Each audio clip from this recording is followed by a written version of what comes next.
What's up, everybody? It's your boy Wes Grant, and you're watching Urban Nerd. This is the second video I'm making on my review of the Netflix show, the Netflix Marvel show, Defenders. And this is my quick recap and review. It's gonna be a little bit more organized this time because I took a couple notes. So here we go. Start up one. The first episode starts off with Daredevil because after the earthquake and everything went down, he's on the roof listening to see like what's gonna go down. You know, that normally what he does, little sonic sonar hearing thing. He hears something going down, like some kids robbing a place, and then he hears like a gun getting cocked or whatever. So then he rushes down, and like I was kind of thrown off because like I didn't realize it was the kids robbing these people. So and then all of a sudden he goes and somehow lets the kids get away, but I guess he just didn't want anyone getting killed, so he told the people that had the shotgun, like, yo, they're just kids. And the people like, they're stealing my shit. What the hell? So like, I could definitely understand from their point of view, because like, yo, these kids are stealing your crap, and this dude jump out of nowhere trying to protect them, like, yo, how about you stop them so I don't have to shoot them? That's what I was thinking personally, but whatever. On to the next one.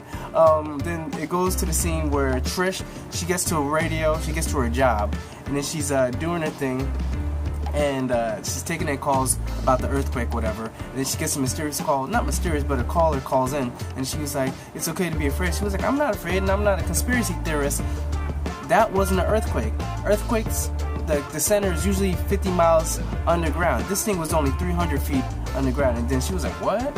So then all of a sudden, the line gets cut off, and she goes to her little operator lady. She was like, yo, what's going on? She was like, yeah, we said we can't talk no more about that the earthquake thing. So I'm like, yeah, she definitely understood that there was something going on. Then it jumps over to Jessica.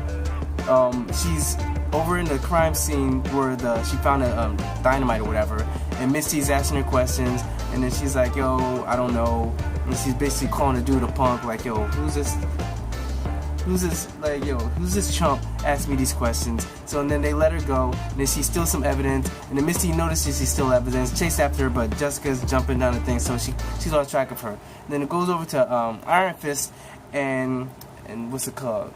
Colleen, yeah, Iron Fist and Colleen. They're inside the dojo. He's having some bad things. He's listening to music and trying to clear his head, and he's also going to, his sad moment, talking about how, everything's messed up because he left Kung Lao, and it's all his fault. And personally, hell yeah, that shit's your fault. Bruh, you took the most powerful thing that's supposed to protect them, and you straight up just dipped. It's like you work for a company, and then they be like, you know what? You gotta take the company car. Then yeah, it's just leave and just go like far away. Go to California. No, bro. There's an obligation. You working for them. You need to keep things in that area. You don't just dip off with your crap. That ain't yours. I mean, yes, it's yours, but it wasn't for the use you're using it for. But hey, if it didn't happen, we wouldn't have had Iron Fist. But I don't know if that's a bad thing, because in my opinion, I told you, it was bad. So, so he's talking about. So they figure out that there's a sword that Colleen showed him, and that she knows that's in a master swordsmith, and there's only a couple in the world, and this place makes it conveniently. So they go over to that place. Meanwhile, it switches back to Daredevil. He's looking at or Matt Murdock, and he's looking at the suit because he's like, should I do it? Should I get back into it? Kind of like, I don't know.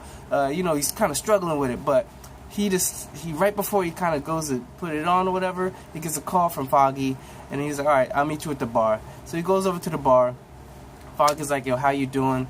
So, I know you told Karen, and she's like, how's she taking it? And, they're having a little small talk, and he's like, yo, I can tell you were out last night with the bruises on your knuckles.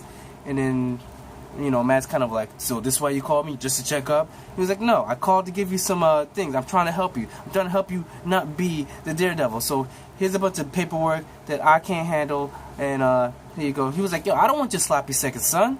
I don't want your sloppy seconds. He was like, yo, they ain't sloppy seconds. They just prime. They prime, and I didn't have the time to touch that. So how about you just take care of that for me? So he was like, so you sure these ain't no sloppy seconds? He's like, nah, they ain't sloppy seconds, son. just take them. They good. They fine. They dimes. So he's gonna take the cases just to keep himself busy. And that's where that went. Luke, he's helping the community after the earthquake, whatever. So he's talking to Claire. Claire's like, yo, you still on that trying to save the city thing? And then Luke's like, yeah, man, I got these powers, and, I got to do something with it, because I don't like the idea of actually getting a job, and doing work, getting paid for this type of thing. I just want to be a superhero, because the old man that had the barbershop said so, kind of got to do that. She's like, all right. So she ends up giving him some information. Somehow she was like, oh, because she's always sewing up these bad boys or whatever that's getting hurt, and the place that he thought to go to get the information, they don't go there no more, so he should go to this place that she's telling him to. So that's where that scene ends. Then we find out the lady's name. Her name is Alexandra. That's who Sigourney Weaver's playing. So Alexandra, the scene is so boss. Like, she's sitting in a room with like these 4 violinists just straight up playing this whole thing for her, like a solo concert. And I'm like, yo, that's boss, yo. That'd be like if all of a sudden if I'm just so big that I straight up be like, yo, I want Drake, I want Yeezy, and Nicki Minaj. All 3 of y'all, do your thing right there. I'm watching. Yeah? Oh, yeah, that sounds good. Yo, that's literally how she was doing this thing, yo. So and then all of a sudden, after that's over, they say, like, thank you for donating. I guess she donated. That's why they had this. They be like, yo, you want to go to the gala? And they're like, nah, I don't do that whole big flash thing. I'm good with just a solo concert, So that's when Madame Gao rolls up and is like, yeah, we did that thing, but there's a problem. She was like, yo, what's the problem? They were like, there's a wall. She was like, wall? What do you mean wall? She was like, we can't do it. And then Madame Gao was like, how about we stop? And then that's when Sigourney was like, that's the difference between you and me. I'm more stubborn. Basically, she's seeing like, yo, you a basic bitch. I get shit done. Stay in your lane. Let's just handle this. And then she was like, maybe it ain't a wall.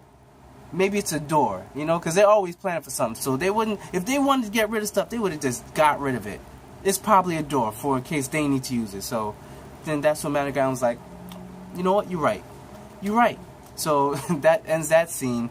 Then it goes back to Jess looking up some information that she found from the stuff that she took for from the crime scene. And she's finding out about the company. That's the whole big mystery of where they get all this stuff.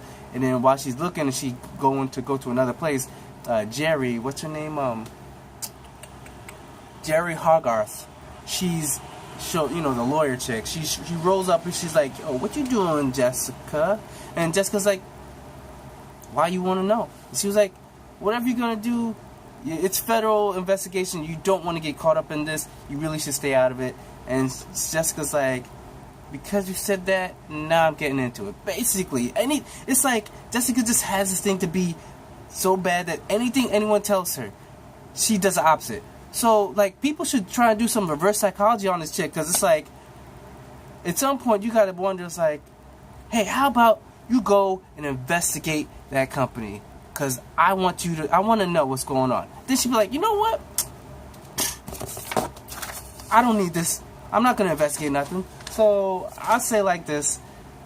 Jessica, she's annoying. She's one of those people that just wants to do opposite of everything you tell them. So, she goes off, doesn't listen to her. Luke goes to the bar, and, he finds this dude, Turk. Turk is funny as hell, because if you've seen Luke Cage, Turk in there, because he's actually been in he's been in Daredevil, both seasons, and then he was in Iron Fist. And Iron Fist, he was funny because that was when Cottonmouth got crazy and then threw a guy off the roof, and then like Turk was asking for more money for his information, and after seeing that, he was like, y'all Harlem niggas crazy, I'm out. That was one of the funniest scenes up in that. But he basically slaps Turk around, gets some information about where to go to find these kids that are disappearing, and he tips off with that. So, and then you got Danny. He goes to the sword place with Colleen, and then finds a bunch of bodies. and then all of a sudden they go high because some people with some bodysuits come on and start spraying and like deleting the body, like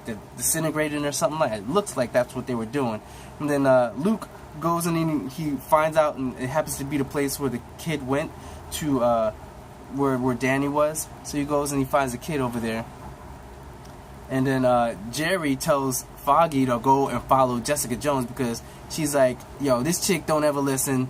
I need you to just make sure she don't get into too much trouble. So, and then he goes off in there. Then Jess goes home and then finds the dude that she was searching for in her apartment, holding, what's his name, holding Malcolm at like gunpoint to his head, and he's like, yo, don't stop looking for me, they're gonna look. She's like, yo, what are you talking about? He was like, you work for them? She was like, no, I don't work for them. He was like, yo, just stop. And then that's when you see like a shadow, and then a ninja sword just come out and cut the locks, and then it's Electra bust in, start whipping ass, and then those catches the guy, and the guy like yo, straight up lifts him up, and then the guy's like, yo, you ain't taking this, and he pulls out a gun, shoots himself in the head, and then Jessica Jones gets like bitch slapped away from what's it called, Electra, and then she goes running. Jessica Jones goes running after her, disappears, and then she comes outside. Misty's outside. Hold yourself up. She goes up, and then she puts her hands up, and then that jumps over, and then it gets to Danny at the place where he goes and finds the kids, and he starts whipping their ass with that spraying and stuff. And then right before he punches a kid that took off the mask, you find out it's a kid that Luke Cage talked to last episode. Danny gets stopped by Luke Cage, and then starts trying to hit him up, and it ain't do nothing. None of this is doing anything to Luke Cage. Luke Cage is like, yo, get just like a gnat, just smacking him down. And then finally Iron Fist gets like, oh, Yellow Fist, bam, and it smokes him. Then he goes flying, gets his ass busted, and that's when the police rolls up, and then Danny Rand and Colleen run off. Luke goes off, and then that's when you find out that Stick's been caught by Alexandra, and then Jessica Jones is being locked up, being questioned by Misty. Misty's asking, yo, what do you know? And then that's when your boy Daredevil rolls in and is like you see in the commercials, shut up, we taking this, she's out. And then that's how the episode ends. So I think it's pretty good. Last episode I would give a B. This one I would give a B+, because a little bit more action. I like the fight a little bit. It wasn't that much crazy, but I like the fight. So everybody, like, subscribe, Patreon, Kickstarter. This is episode 2. I'll check you on episode 3. Alright, peace out everybody.